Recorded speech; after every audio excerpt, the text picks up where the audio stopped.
كيف نتخلص من وهم المثالية؟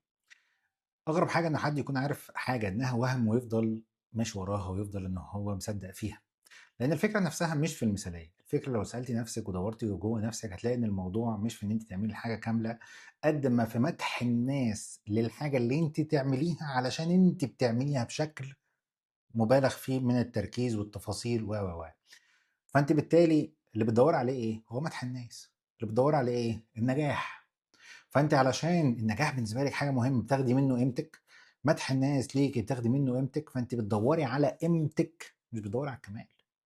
فلو أنتِ استوعبتِ حاجة زي كده وعرفتِ إنه قيمتِك أصلًا فيكِ في طبيعتِك الإنسانية وأنتِ مش محتاجة إن أنتِ تسعي لرأي الناس بالشكل ده والإجهاد ده، ولا إن النجاح بالنسبة لِك يكون يعني هو اللي بيمثّلِك، النجاح ده رحلة حياتِك، دي حاجة ممتعة لنموِّك وتحقيق رغباتِك الشخصية لنفسِك مش لحد تاني.